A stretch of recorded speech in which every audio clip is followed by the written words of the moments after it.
So today we have Jethro Constant on, who is the owner of Constant Care Physio. And me and Jethro go back a very long time, maybe almost close to about, I'd say 15 to 18 years, somewhere in that range that we first met when you were... About that. Right? Yeah. We've had a experience where we met through when Jethro was an athlete playing football at Ottawa U. And one of the reasons why I wanted to bring on Jethro is because he's been working in the health industry for over a decade. He's an athlete himself. He continues to do sports, and he's got 4 kids and a family that is, striving to be healthy. And his experience is physio. And I also wanted to bring him on because a lot of clients that we talk to have a lot of joint pain. Right? They just have everyday pain. And I think that we want to start talking to people about what are some things that they can do on an everyday, and what are some things they can do to prevent injuries or from these pain taking over their life. Right? I think that, I've recently suffered 2 injuries this past month. And, it really monopolized my energy, my day, my eating habits, my sleep. And I was like, oh man, this is just not fun to live with. Jethro, I'm going to let you give us your bio so you can give us a little bit more info. I like the consensus version of Harry of our experience, but tell us a little bit more about yourself. I feel like you summed it up pretty nicely. My name is Jethro Constant. I'm the owner, like you said, of Constant Care Physiotherapy. Relating all the physiotherapy to the fact that I was an athlete is, like you said, I had quite a few injuries. We know that football is a high injury risk sport, right? So I remember with one of my first injuries going into the trainer's room and thinking to myself, I kind of want to get into this. So, fast forward a few years and, I just decided to get into this. And it was kind of challenging moving forward because once football stopped, I'm a very, very, very competitive person. Some people don't know that because all they see is, oh, he's kind of smiley and chill. But if we compete, then I basically you're dead to me until the competition's over. So 4 or 5 years ago, got into jiu-jitsu, which I love, Brazilian Jiu-jitsu to be more specific, because I know there's Japanese Jiu-jitsu as well, and been hooked ever since. Just love being active, doing different things, taking walks. And like you said, I have 4 sons. So if I'm not active, then I will lose my alpha status in the house very quickly. I know maybe I'm delaying the inevitable, but it is what it is. And I love that, my wife, shout out to Tess, she's all for it too, making sure that, we move, we stay active, we try and stay as healthy as possible.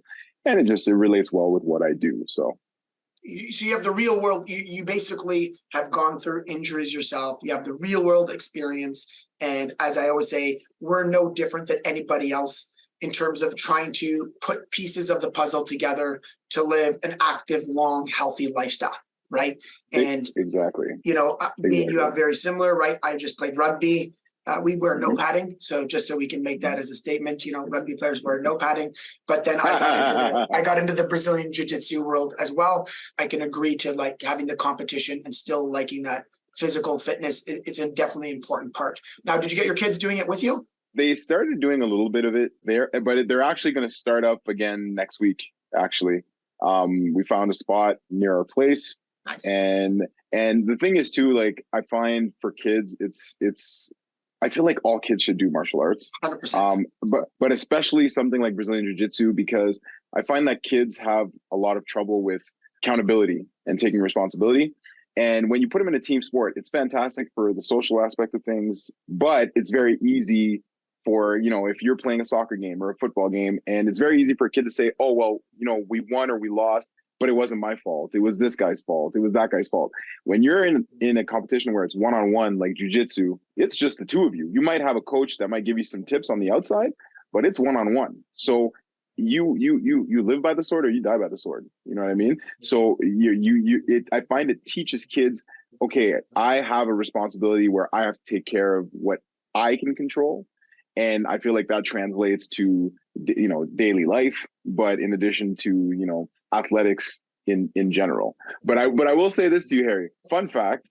I know you guys don't wear padding when you play rugby because I played rugby for 5 years before I played football. Okay. All right. So yeah. Okay, so I you're a actually, I convert. actually, exactly. I Yeah. actually played rugby because our high school, I went to Immaculata. We didn't Yeah. have a football team at the time, so rugby was just what I did. And then eventually, I ended up pretty much. I don't want to say walking on to Ottawa U, but I played one summer of football, and then after that, I was on the team. So Nice. That's awesome. Yeah. Well, you yeah. have some good, I just got to make that statement about the padding versus non-padding all the time when we talk to football players.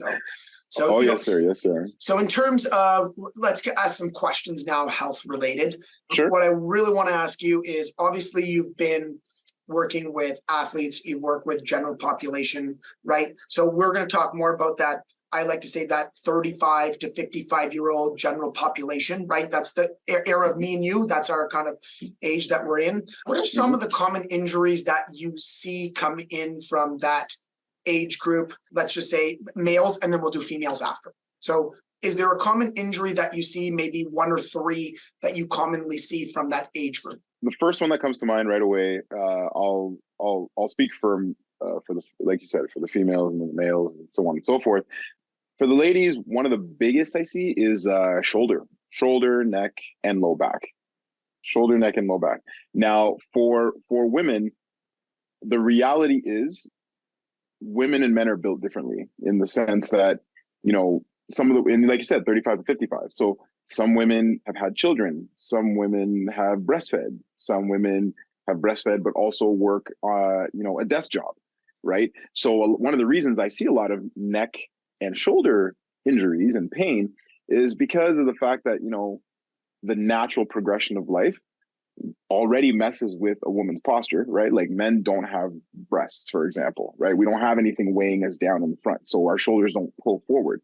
But then you exacerbate that with working at a desk job, right? Just from, looking at a computer screen all day, head poking forward, shoulders poking forward. Now, conversely, for men, low back is the biggie. Low back is it's almost like an epidemic in itself. Like it's kind of nuts.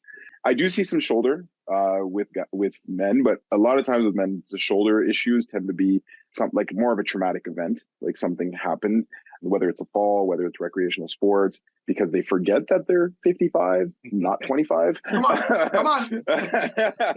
But yeah, with men, it tends to be low back.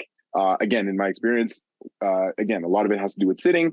A lot of it, I'm sure you've seen as well. If you have a lot of, visceral tissue that's pulling, your gut forward a little bit, creates a lot of tension in the low back, and, your body's not a fan of that. So I definitely say women, it's more shoulders, neck, and, a little bit of low back sprinkled into it. While with men, it's really like low back is the biggie. So let's go right now. It was one of my questions later, but now that you already touched on it, let's go into that. So obviously December's around the corner, right? And we'll probably be playing the show in December.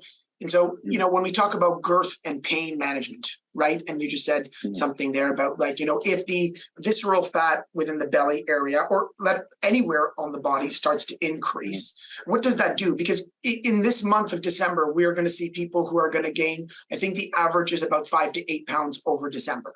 Okay. So one of the things that we've been telling our clients is no, we can't do that. We got to just keep some structure around some basics. We know there's going to be a 1 to 2 pound, but I don't think people realize obviously I can explain the metabolic effect or what it's going to do to your body, what it does, but what is the skeletal part, if I'm saying that correctly? What does it do to the skeletal system when you start to gain 5, 8 pounds? And what are some of the negative things that people don't realize that their everyday complaint could just be linked back to carrying too much body fat? The reality is people don't think of weight gain as being exponential. Okay.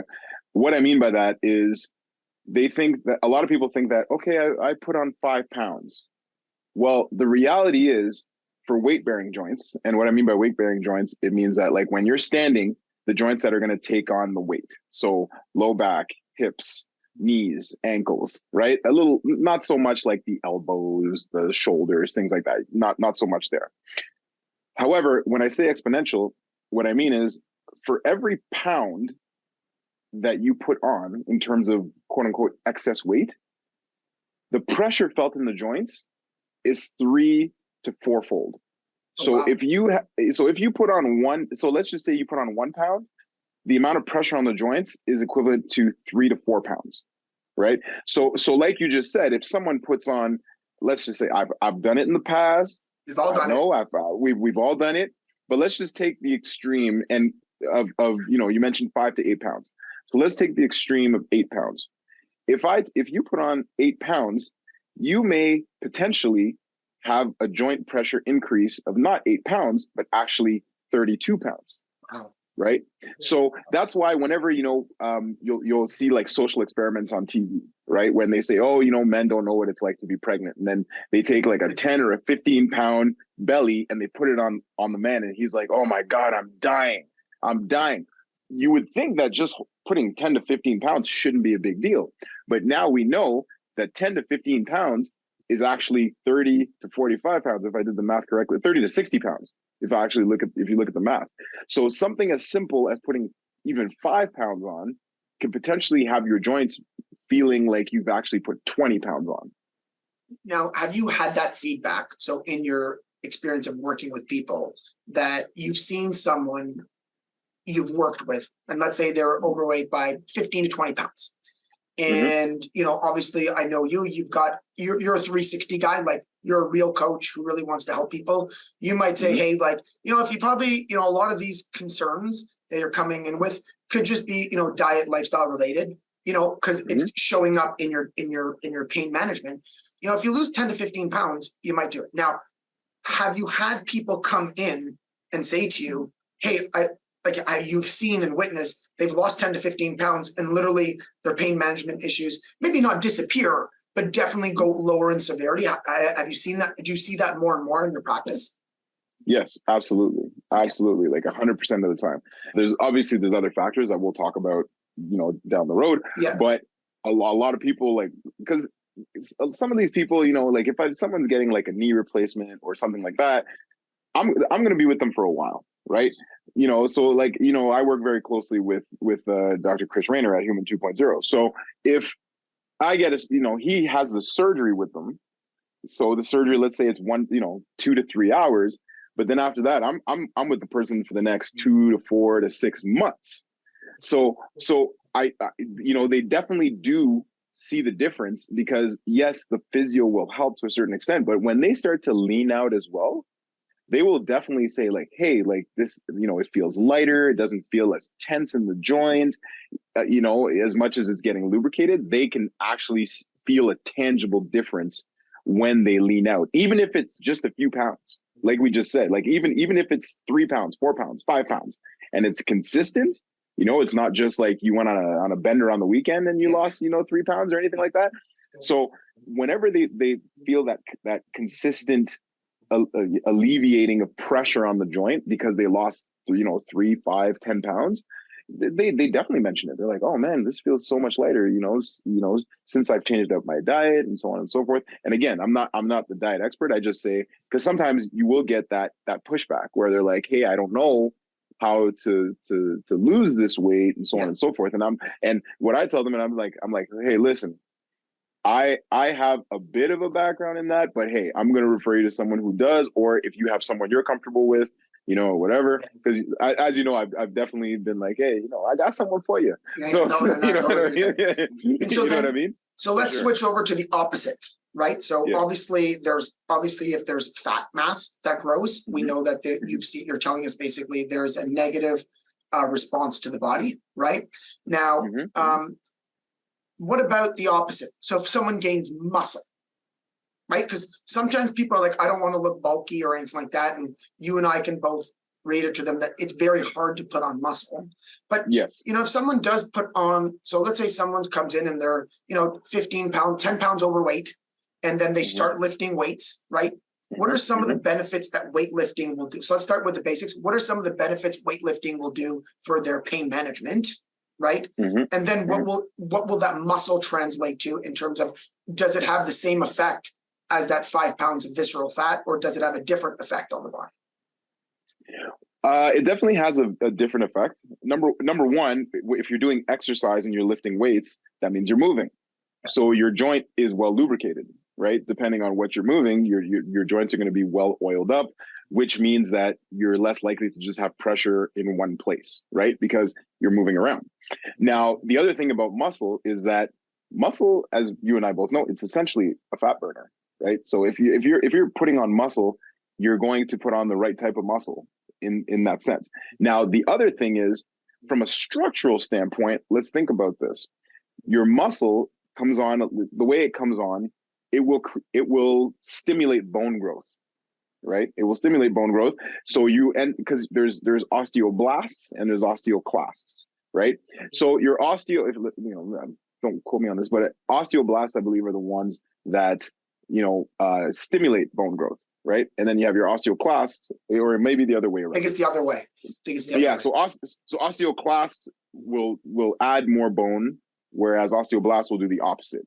When you put on muscle, especially, and I say this, especially women, because we do not menstruate as men, right? So we don't lose that calcium that's going to degenerate our bones. That's why, for the most part, women are the ones who end up with osteoporosis, right? So when you put on muscle, it's a slow adaptation period where your bones are like, oh, we need to put on, we need to become more dense, right? And there's nothing wrong with having denser bones, because that means you have stronger bones, right? So the combination of getting stronger bones as well as lubricating your joints because you're now exercising is very different than putting on just visceral fat.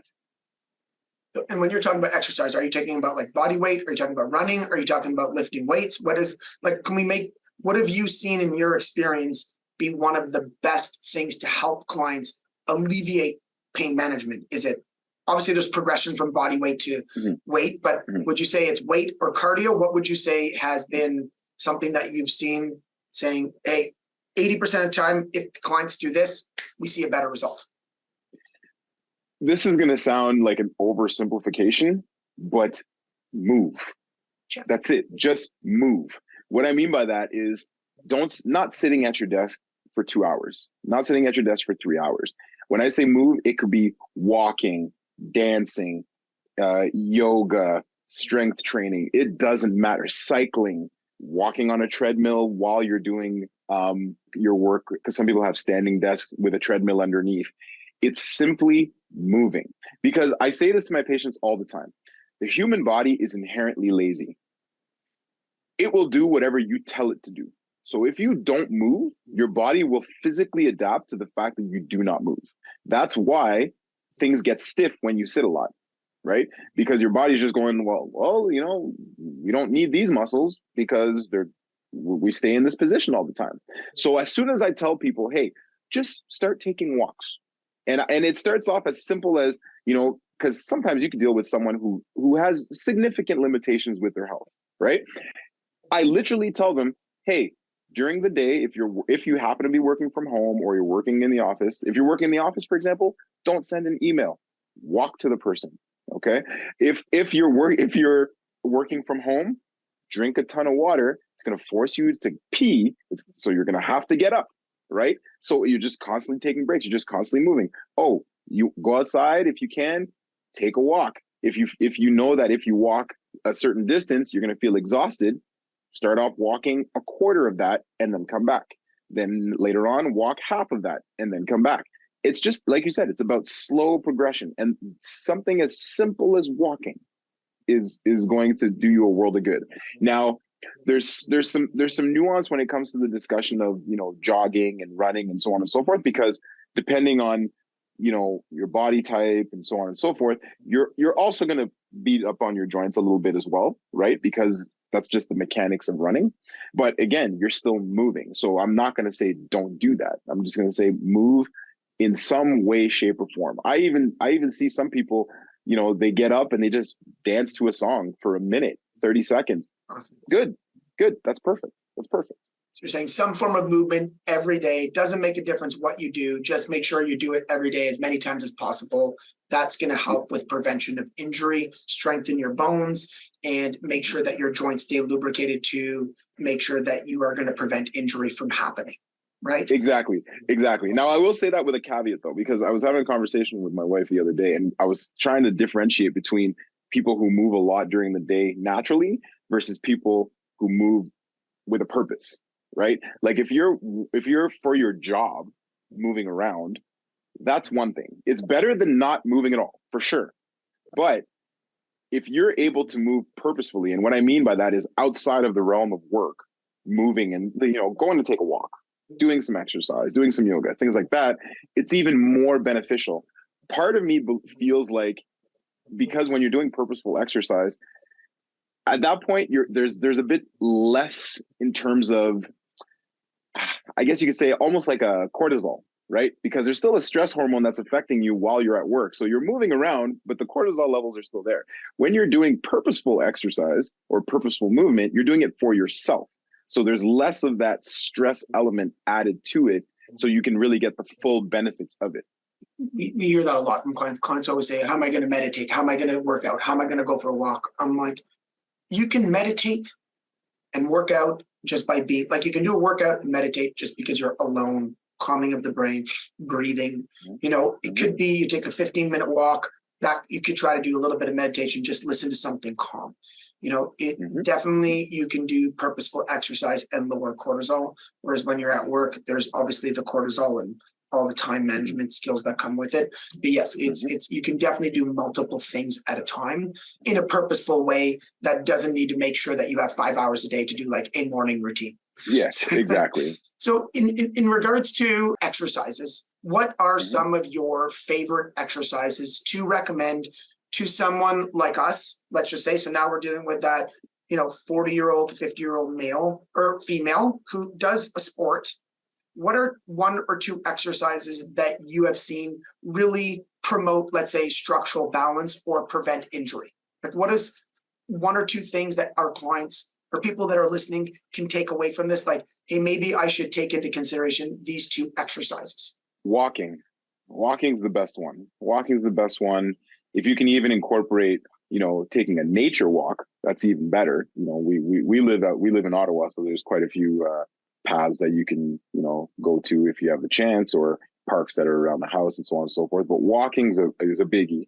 Even doing just a stretching routine when you're at home. Just, again, we just talked about, you know, your body is inherently lazy. So if you can just move in, you know, in a pattern that's opposite to what you've been doing all day, right? Like if you're sitting, you know, your knees are bent, your shoulders are rolled forward, your head is poking forward. If you can do some stretches just to, you know, do the opposite of that, that's even better. So go ahead. So then in terms of stretching, just so that people can clarify, because there's stretching, yoga, mobility, either one could work. I would say either one, because they're all movement. Okay. You know what I mean? They're all movement in some. I'm not big on saying one is bigger than the other, because everyone's different, right? So one person may respond better to mobility. One may respond better to, you know, flexibility. One may be better to responding to yoga, right? Where some might respond better to Brazilian Jiu-jitsu. Like, everyone's different, right? That's everything all in one. It's like an adjustment, and can be, sometimes I don't go and I'm like, oh man, I don't feel stretched. And then you go there, I'm like, oh, now I know why. Well, the Brazilian Jiu-Jitsu is voluntary and involuntary stretching. You know what I mean? So, it kind of encompasses everything. But and one thing I'd like to differentiate is, a lot of people tend to confuse mobility and flexibility as being one and the same, when they're not. They're not. Mobility is basically the answer to the equation flexibility plus strength. Right. So being strong in, you know, more vulnerable ranges of motion, or to be more specific, how much of your entire range of motion can you actually use? That's more what mobility is. And that one I have a bit more of a bias towards, because that one I feel has more emphasis in terms of injury prevention. Because if your body gets caught in some funky positions, then, you know, how strong are you to get out of that position, or if you're in that position at all? Because one of the things I tell people all the time is, I'm like, okay, let's think about this. We live in Canada, right? If you slip on ice, right, you may fall onto a wrist. You may, again, we were just talking about involuntary stretching. You may do a split and you can't do the splits. So, you know, those type of things, like how strong are you and how adaptable are your tissues to being in those uncomfortable positions? So yes, being strong is one part of the equation. being flexible is one part of the equation, but you want to try and amalgamate the two together. That's a great explanation. Yeah, because I think that that's something that, that 40 to 50-year-old female, male, that weekend warrior who goes out for that bike ride or that run, the trail walk, they're going to slip and fall, and just being able to, move and being able to just break fall and be able to, be in an uncomfortable situation and not pull everything in your body is definitely important for mobility, right? Well, let's think about this, Harry. One of the unfortunate top killers of senior citizens is what? When they fall down and they can't get up. Right? That's one of the things that gets them in trouble the most, right? In addition to, lack of flexibility and so on and so forth, but it's when they fall and they're unable to get up. So being able to be strong in different positions could save your life, really. Wait, that's my reason for doing at least 1 to 2 burpees a week. It's just to remind me that I know. I'm just getting up off the floor and doing it is to me important. So, but I mean, when we're at BJJ, you have to get up off the floor all the time, right? So I feel like it's a good practice to do. So, okay. So now let's kind of turn a little bit towards you, right? So, a lot of information on Instagram and internet. We'll talk a lot about different types of nutrition or health habits. What I want to know is you as a professional who been in the industry for 10 plus years, been an athlete, still an athlete, father, and a busy wife. What are 3 non-negotiables that you do for your health every day, no matter what? What is it that you keep as a standard that you do not let anything get in the way of those 3 things? Okay, so you said 3 things that I do for my health. Again, health can be anything. Physical, mental, emotional, whatever the case may be. But my 3 non-negotiables are, for sure, I talk to God every day, and it could be something as simple as, hey God, just show me what you want to show me today. Like that's literally that's my prayer. And again, everyone's different, like everyone believes in different things. But for me, I'm just like, you know what? I gotta have an interaction, even if, no matter how small it is, I have to have an interaction with God in some way, shape, or form. Number 2, I have to move. I have to move. So whether it's jiu-jitsu class, whether it's mobility class, when I'm working with one of my trainers, shout out to Emma and DJ. If I'm working with them, or just doing a workout on my own, or sometimes just going for a walk, I gotta do something. I gotta move. Or wrestling with your kids. or wrestling with my kids. Exactly. So just trying to keep them up. They use my body as a jungle gym. So I gotta do something to keep up with them. And then the third, and I actually really push my kids to do this as well, is I always want to learn at least one thing a day, one thing that I didn't know. I always want to learn. And it's going to sound kind of funny, but for multiple reasons. Number 1, I'm a super curious person. I've always been. So I always tell myself, like, what did I learn? Even if it's simple, right? Like, oh, I didn't know that was a city in that country. I had no idea. Always want to learn one thing. But the other part of it, and I've said this to my wife, is because I played football and all of the talk of CTE, injuries to the head, so on and so forth, I always want to train my brain on a regular basis, whether it's memory stuff, whether it's learning stuff. I just maybe it's a bit of a fear, maybe, I don't know, but I always tell myself, okay, learn something new every day just to keep my brain trained in case I took one too many hits. Like it's one of those things, you know what I mean? But yeah, so yeah, talking to God, moving, and learning something new every day, at least one thing. That's fantastic. Well, I appreciate you taking the time to share all this information. It's nice. I like to talk to health professionals and just kind of dig a little bit deeper and find out the basic stuff, because I find that we're getting too much complication around things. So basically where you're saying to us, move more, do something for your body every day, because it's going to help with lowering pain management. It's going to help have us better bones. It's going to help us prevent injury and make sure that we do practice doing movements in different ranges, right? So that way it helps our body be prepared for it when it does happen, when we don't want it to happen, right? And the 3 things that you do every day for your health, spiritual health, you do something for mental health, which is learn something new every day for like prevention of Alzheimer's and dementia, and you do movement health. So I think those are just great key aspects that, you know, we can all strive to kind of implement into our day. So I really appreciate you taking the time. So where can everybody find you to follow you? Because I know you have a little bit of quite the Instagram. So where can everybody find you? People can find me on Instagram at so it's at JCon, JCON, the THA Physio, PHYSIO, or you can just go to my website, www.constantcarephysio.com. And yeah, those are the main places you can find me. I have a couple of YouTube channels and stuff, but if you look at my Instagram, you'll see everything anyway. So awesome. That's great. Well, thank you very much. I appreciate it. And everybody have a great day. Thank you. Bye-bye now. Bye.